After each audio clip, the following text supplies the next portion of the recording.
This is the America's Quarterly Podcast. I'm Brian Winter. Claudia Sheinbaum is the frontrunner in Mexico's June 2nd election and the preferred successor of current President Andrés Manuel Lopez Obrador. What do we know about their political relationship, and how might it affect Mexican politics going forward? If she becomes the president, López Obrador is still going to play a very significant role in terms of his leadership being the glue that keeps the party together. She's gonna need him.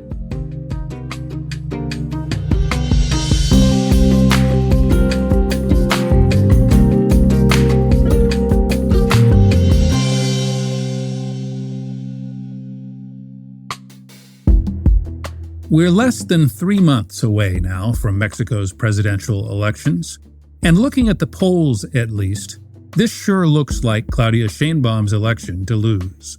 Sheinbaum has a lead of 20 percentage points or more in most recent polls, and while there's some data suggesting voters could still change their mind, and you really never know in today's politics what will happen until the voting starts, almost all investors and foreign governments are working under the assumption that Sheinbaum, a former mayor of Mexico City, will be Mexico's next president. Sheinbaum's biggest asset, of course, is the endorsement of the current president, Andrés Manuel Lopez Obrador, known as AMLO. His approval rating is well above 60%, and he seems to be successfully transferring that support to her. But there are still a lot of questions. For example, is there any chance that the opposition candidate, Xochitl Gálvez, could still pull this off? Also, how might Claudia Sheinbaum be different from AMLO once she's elected? Not only in style, but in areas such as energy policy and security. How is Mexico's next president, whomever it may be, likely to interact with the United States government, especially given Donald Trump's past and current rhetoric about Mexico? We've invited a friend and a veteran of the AQ podcast as our guest today. It's Carlos Bravo Regidor, a political commentator across several platforms in Mexico. He's here to help us take the temperature of the race, of voters, and of Mexico as a whole. Carlos, welcome back to the AQ podcast. It's my pleasure to be here. Thank you for having me. So, Carlos, let me start by asking you about what I said in the introduction. Do you agree that this is Claudia Sheinbaum's race to lose, or is there more to the story?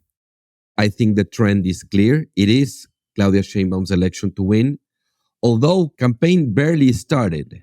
And we know, from the historical record, from historical experience, that campaigns do make a difference in Mexico. So the distance might shorten. That might happen. It might stay the same. I think, in a way, Claudia Sheinbaum has reached her peak, her roof, and she's playing a very defensive campaign. She has a very defensive strategy, low risk, low exposure. And Xochitl Gálvez has the complete opposite. She's risking a lot. She's out there trying to convince people. But, in terms of that first image you portrayed as Claudia Sheinbaum's race to lose, I think that is the case. Well, and let's talk about Xochitl Gálvez for a moment. Her support is up 3% in one poll since December. That shows some movement. Obviously, it's not nearly enough. Can you tell us a little bit what she's doing out there to try to close this gap? Well, first of all, I think she's made a very controversial decision, which is to place the issue of violence, of crime, and insecurity front and center of her campaign. And this is smart because this is probably the worst issue for López Obrador's government. There's one poll that suggests that security is seen by Mexicans as the country's main problem. That's it, yes. So that's smart. And even the president himself has acknowledged that this is an area where his government has not delivered. So I think Xochitl Gálvez is, placing all her weapons, so to speak, to raise the profile of this subject, which is already very high. Why is that controversial, though, if it's so clearly the main issue? Well, to be honest, because it is still to be seen if this is a winning issue.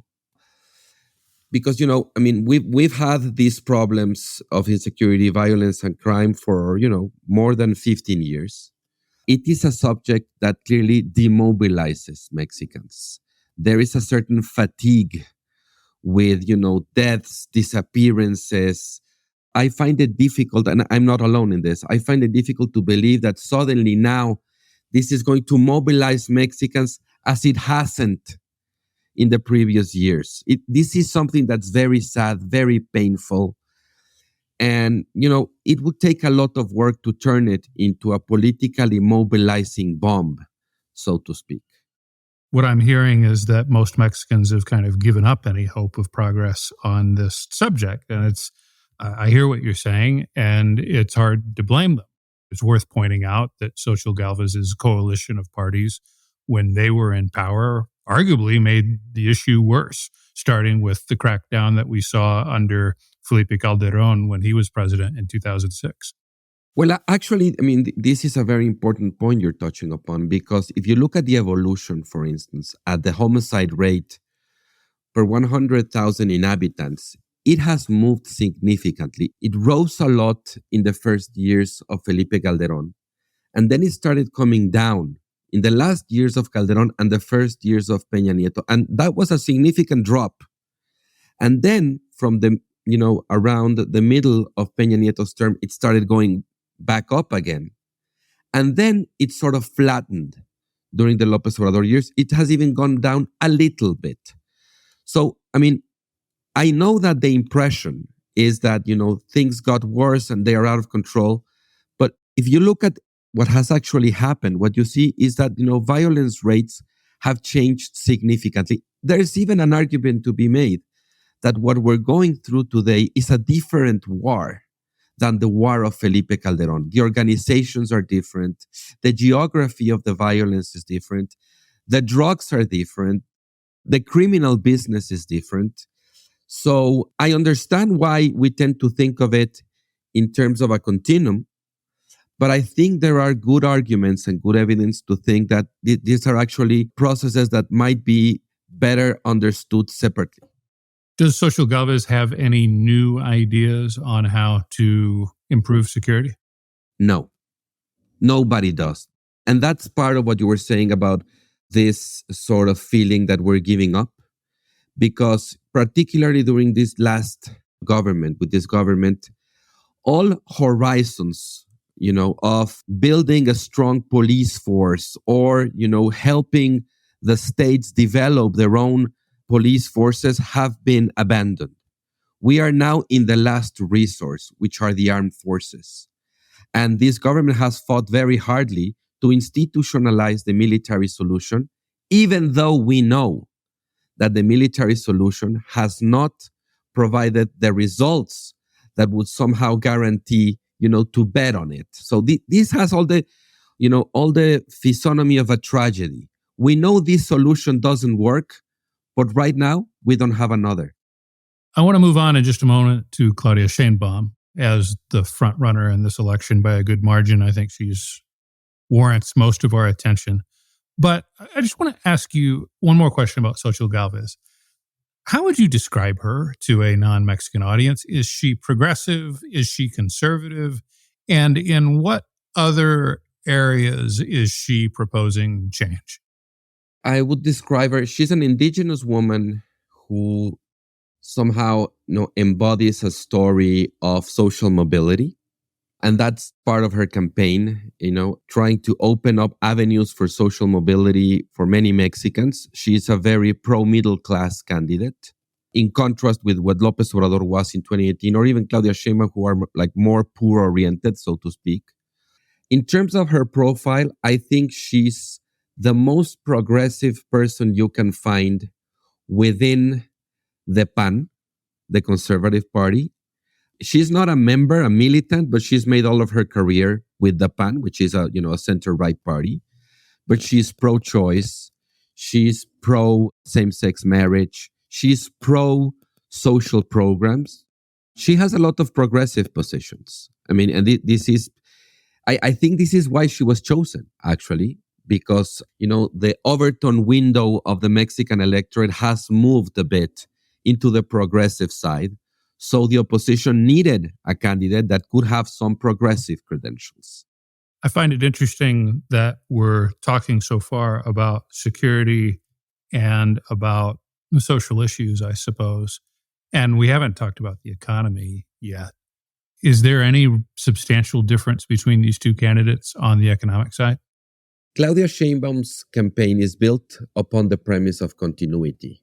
The approval rate of President López Obrador is relatively high. It's not, in heaven, but, it is within the high range of where Mexican presidents have been. And she's trying, to connect with that. She has promised continuity. I mean, that has its costs because it also prevents her from acknowledging the areas where López Obrador hasn't delivered and, proposing changes in that regard. She says it's going to be continuity with change, but, she never really develops where change is going to come from or where she's going to enact it.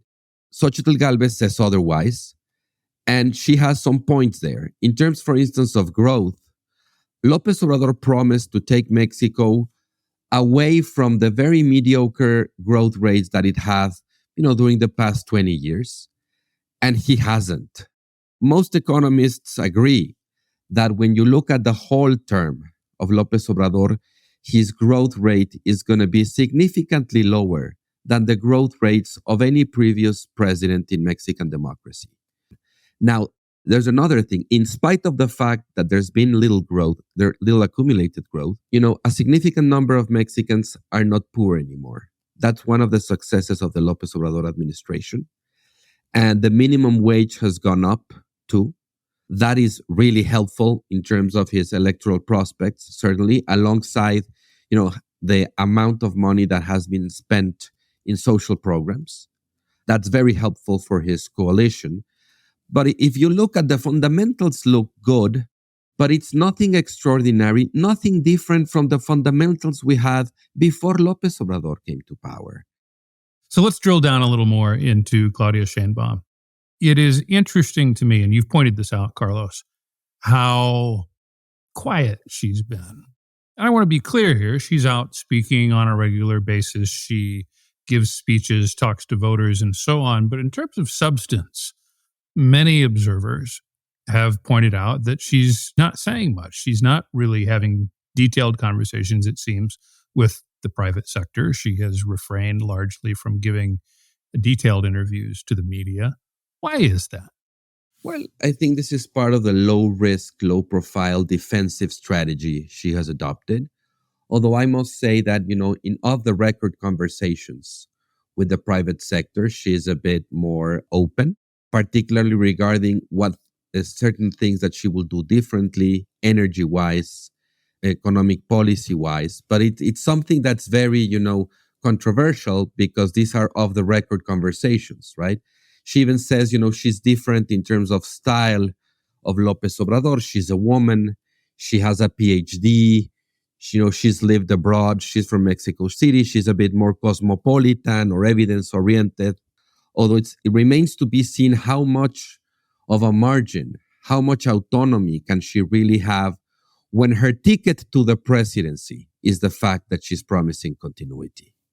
This is the question. Is she giving fewer details because there's a fundamental difference there with López Obrador, and she doesn't want to expose those before being elected because it could create problems with López Obrador himself, and it could also create risk for her candidacy when, as the front runner, why bother? That's exactly right. I think that's one of the rationales of why she's doing what she's doing. Although, beyond the fact that, she needs to be in good terms with López Obrador and she does not want to expose those differences, there's also the fact that she doesn't control the political party. And, this is a very big tent catch-all party in which, the referee, the main force bringing it all together, people from so many different backgrounds, is the leadership of López Obrador. I don't think that is going to change, even though if she becomes the president, López Obrador is still going to play a very significant role in terms of his leadership being the glue that keeps the party together. She's going to need him. It's interesting, Carlos. We do have some examples in recent Latin American history of what happens when this big popular personality hands off power to someone who is supposed to be following in their footsteps. But there can only be one president. And this person almost always goes their own direction, sometimes dramatically. So I think of when Juan Manuel Santos succeeded Álvaro Uribe in 2010, ended up doing dramatic things, including pursuing a peace deal with the FARC. We also saw how Lenin Moreno was Rafael Correa's preferred successor, also just went in a radically different direction. And less dramatically, but perhaps instructively in this case, in Brazil back in 2010, we saw a a generational talent in Lula who was able to elect a career technocrat who didn't have a lot of charisma, and that was Dilma Rousseff. And I do see some parallels here with Claudia, including, somewhat bizarrely, the fact that both Claudia Sheinbaum and Dilma Rousseff are of Bulgarian descent, which is almost like glitch in the matrix weird because there aren't that many Bulgarians. There's not a big Bulgarian diaspora around Latin America. We do have some evidence that suggests that it may take time, but these people, they always become their own figure.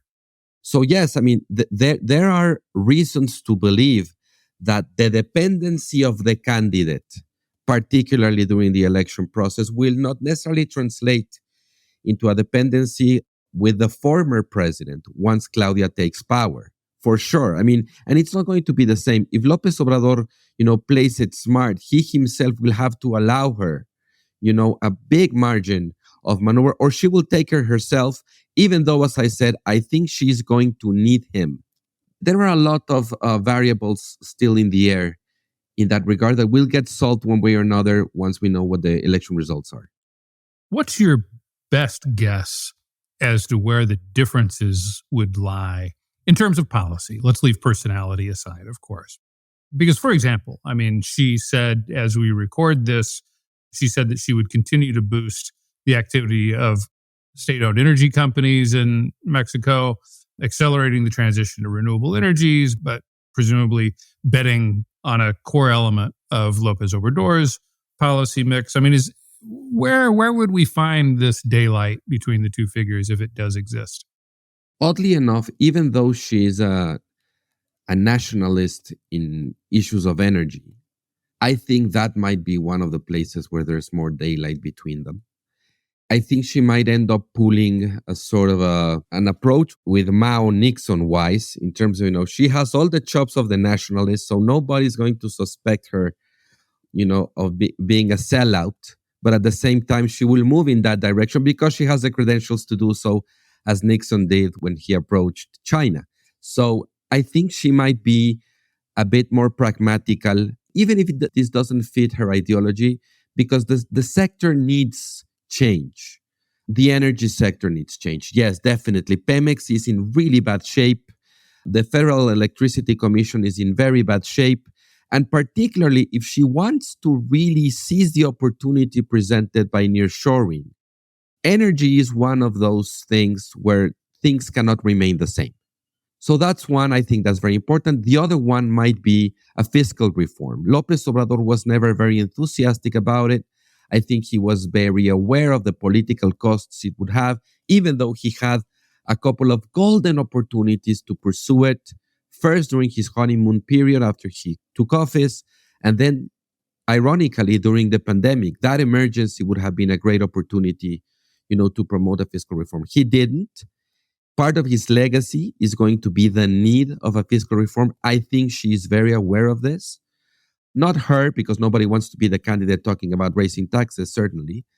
But, her team here and there have said that, they believe a fiscal reform is in order, although I don't know if she's going to have the votes. But there again, that's another area where I can think of there is daylight between them. We'll be back with more after a short break. The Americas Society's art gallery at 680 Park Avenue in New York is a truly amazing venue for art from Latin America and the Caribbean.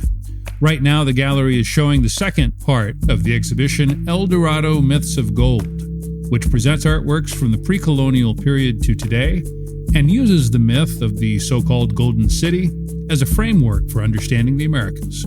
El Dorado Myths of Gold will be on view until May 18th, 2024. The most recent cover of the print edition of America's Quarterly said a historic year, with photos of Claudia Sheinbaum and Xochitl Gálvez, referencing the fact that Mexico will almost certainly have its first female president ever, which is interesting because the women's movement has been a big opposition force against López Obrador in recent years because of what they see as his disregard for the terrible numbers of violence against women in the country. What can we expect, do you think, from Claudia Sheinbaum on this front? None of them has really made a career, in the women's movement.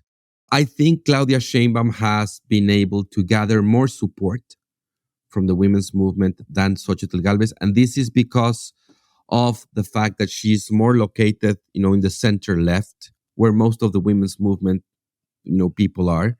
Xochitl Gálvez, in spite of her progressive credentials, is very associated with the Conservative Party, the PAN, a party that always opposed, pro-choice or same-sex marriage.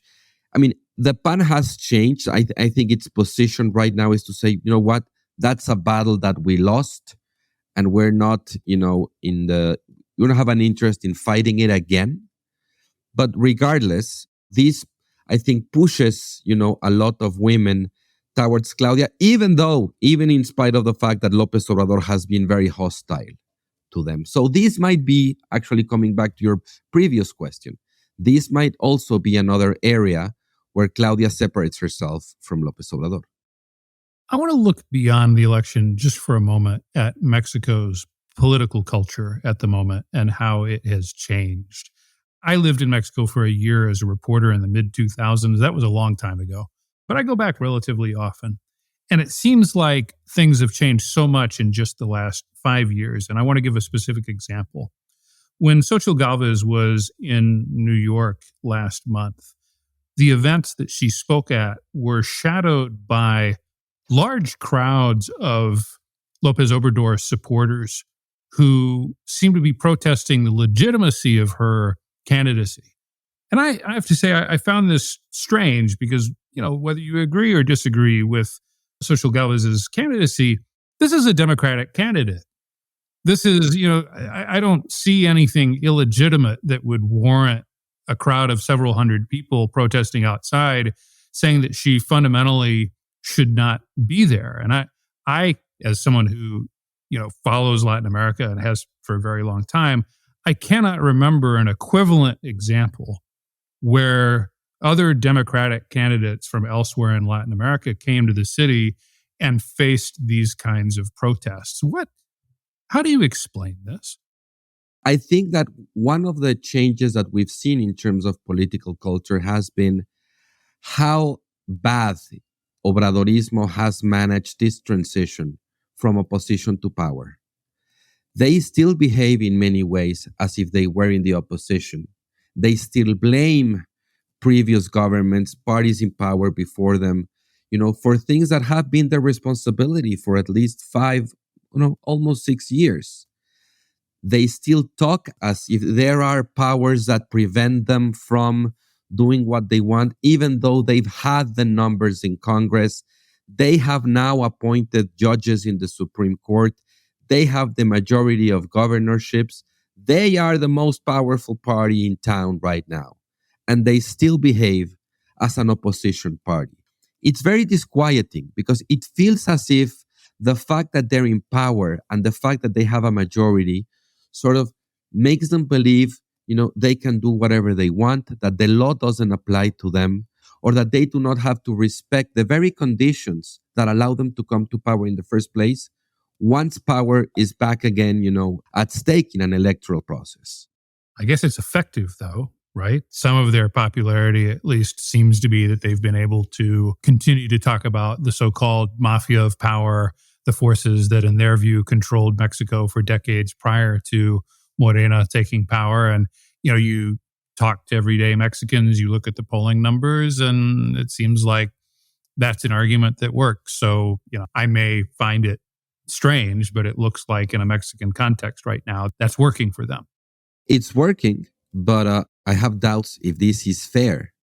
Carlos, so many analysts have pointed to what they see as the institutional decay in Mexico in recent years under López Obrador, the concentration of political power in the figure of the presidency.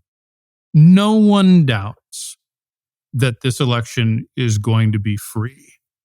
But I have heard doubts as to whether this election will be truly fair. What is your view?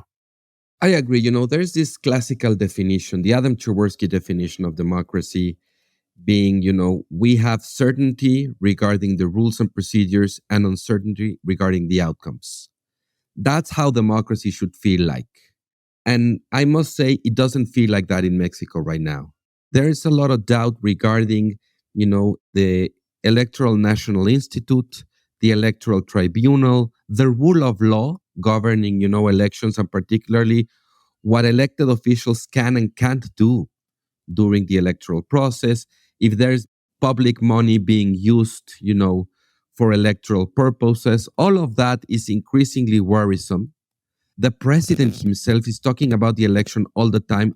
This must be strange for an American audience, but in Mexico, that's forbidden because Mexico had a history of, the government intervening in elections, after which, the regulations regarding the electoral process were very aggressive. What we used to call la equidad en la contienda is really out the window now. The U.S. academic Edwin Ackerman has argued that we can view AMLO's presidency as, and I quote, the reinstatement of class cleavage as a primary organizer of the political field. Yes, I would say class politics has changed.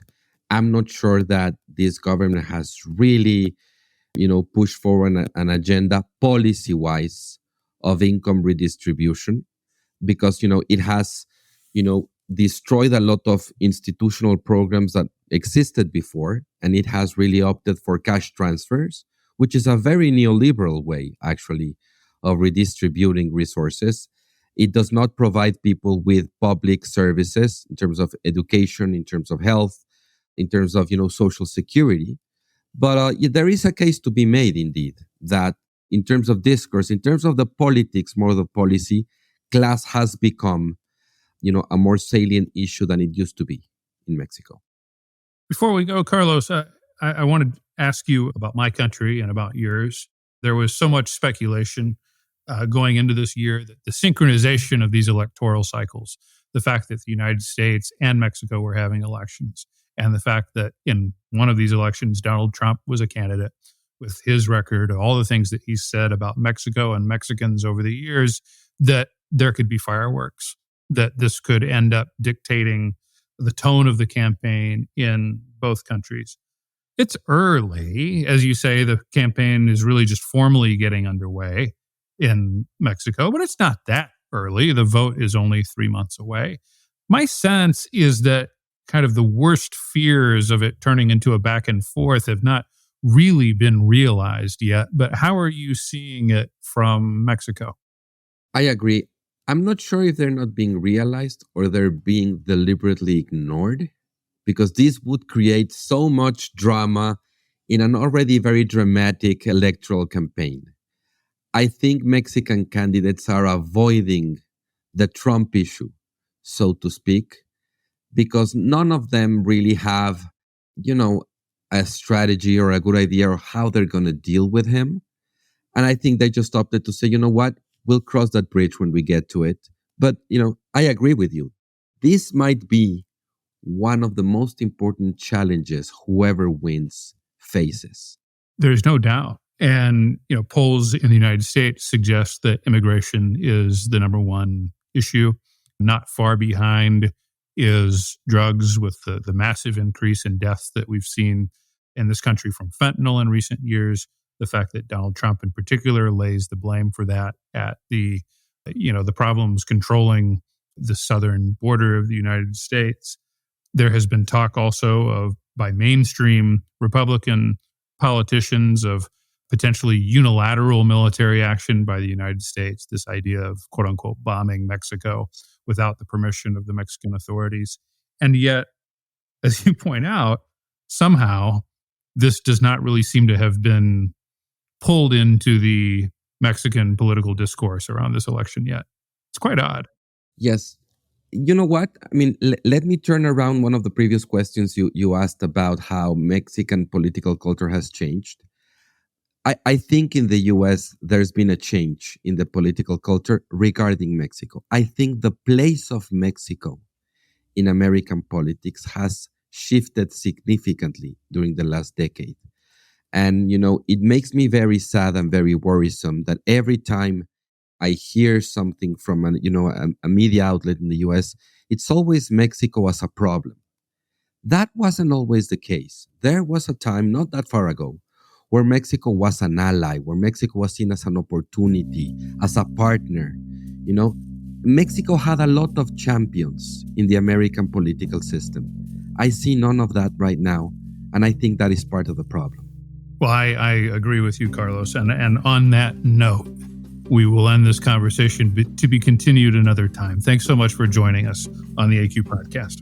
It's always a pleasure to talk to you, Brian. Thank you.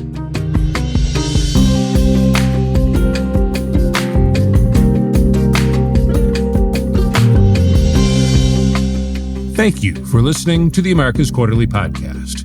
If you enjoyed this episode, please leave us a review, give us a rating, and subscribe wherever you get your podcasts. The America's Quarterly Podcast is produced by Luisa Franco and edited in partnership with Human Group Media.